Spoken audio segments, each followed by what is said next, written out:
Locked behind that. Fuck. This is what happens when you don't use a script.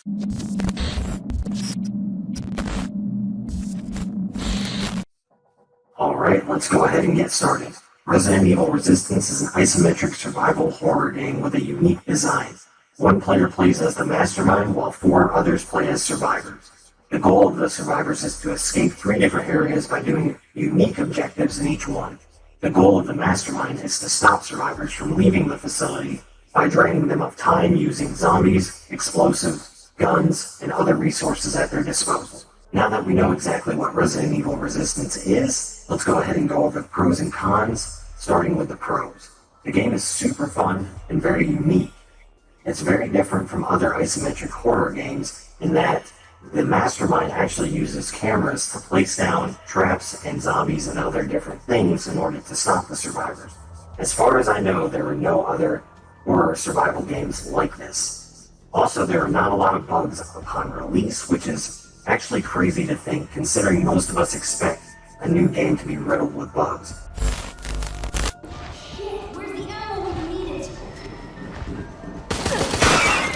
I've only come across a couple of them, and as far as I know, they've been fixed up to this point. Also, there's a lot of customization in this game. Every character has equipment and abilities, and the masterminds have different cards and decks that you can customize as well. That brings me to the next pro. There's different playstyles for each character. That kind of ties in with customization, but you can also tie this in as well. Replayability. These 3 aspects make the game replayable and make the game fun. The fact that you can customize all of your equipment, all of your items, and all of your decks to play to the way that you want to play the game makes it, in my opinion, a great game to start. However, moving on to the cons. Alright, the first big con to this game is that it's locked behind Resident Evil 3. Being locked behind Resident Evil 3 means that there is a certain player base that cannot play this game or does not want to buy Resident Evil 3 in order to play this game. With a $60 price tag, and during a pandemic, a lot of players cannot afford this. The first thing they need to do before they even add any more content is separate the games. Make this game $20, make Resident Evil 3 maybe $30. I think that's about what each of them are worth. You can also make this game maybe $30 as well if you want to push it. I would still personally recommend it at that price. Now, because of this fact, we have long queues due to low population.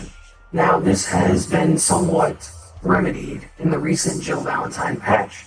However, I don't think it's where it needs to be yet, and the game still is going to remain at a low population because of it. The menus are a little bit wonky to navigate when you're using a keyboard and mouse, which is kind of strange because I feel like this game is at its best on PC. However, this is just a little bit of a nitpick. There's also not a whole lot of map variety. I'm sure this will change in the future. I'm sure they will add more maps. But as of right now, most of us are going to be sick of the current maps as we've played them all over and over again. And this game is a bit of a grind when it comes to leveling up. So that needs to be something that comes soon, is at least one more map, and I'm sure it will. The next big con, the zombie AI can be very, very stupid. So the zombie AI definitely needs a little bit of work and love, especially when you're spending 7 bioenergy on a liquor and it decides to run into a corner and just die. The next con, stuns on zombies is way too long when it comes to flashbangs and Martin's ultimate. Stuns are ridiculous. I think they're almost a full minute is what it feels like anyway. I'm not too sure, but it feels like an eternity when you get stunned by a flash grenade or Martin's ult, and you feel helpless and can't do anything. So I think the time on stuns needs to go down quite a bit. And the last big con, masterminds at low levels suck.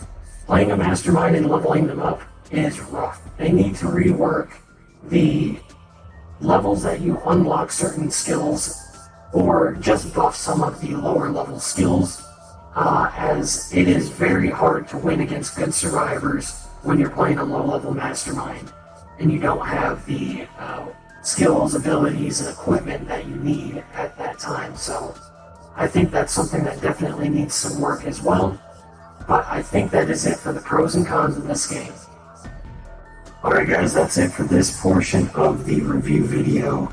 And I know you guys voted for a shorter review video, so next is going to be the gameplay for those of you that have actually not played the game, or maybe not even seen the game. That way you can get kind of an idea what it is like. I play mostly Mastermind, so these are going to be Mastermind videos. If you want to see some Survivor videos, I'll be uploading those later, so make sure you subscribe and hit the notification button.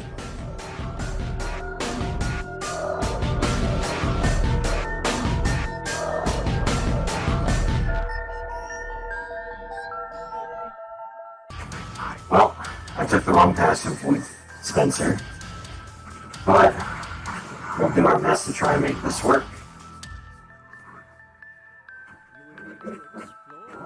Get that light off. I know there's a light in here. Get that light off, get some more energy, get another lick.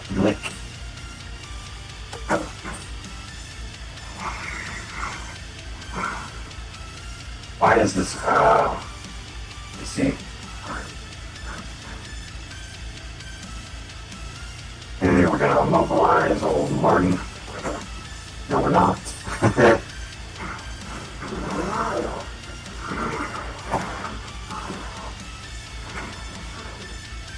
Get that, and then we're going to leave. We're going to go turn off more lights. Luckily there is an abundance of lights here.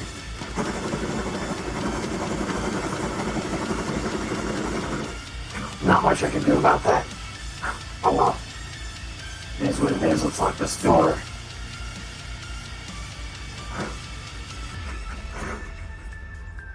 Get these guys back in. I'm going to turn this light back off.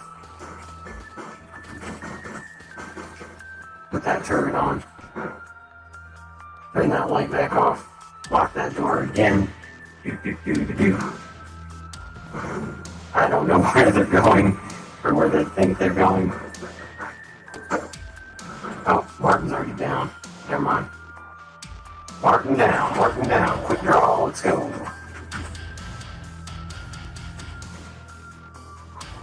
That is not what I wanted to do. I wanted to lock this door, turn this light off, turn this light off. Becca's down. Get right, son. Alright, we'll go in here. Turn this light off. Turn this light off, please. Hold that door. Turn that light off. Play another liquor. Give it berserker.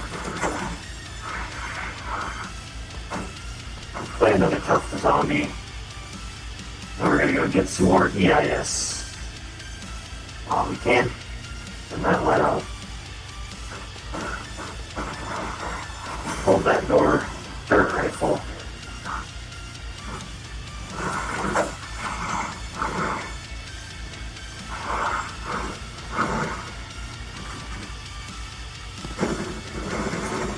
Back is down.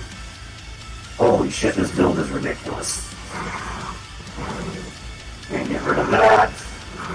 Gonna go do this, and we are finished. This build isn't even finished yet. I'm level 10 on Spencer because I haven't played him much. This build is fucking stupid. And these were high-level survivors too. They were like 40s and 50s and shit. That's crazy. Well guys, I hope you enjoyed this video. Like, comment, subscribe. Check out some of the other ones. And I'll see you next time. Peace.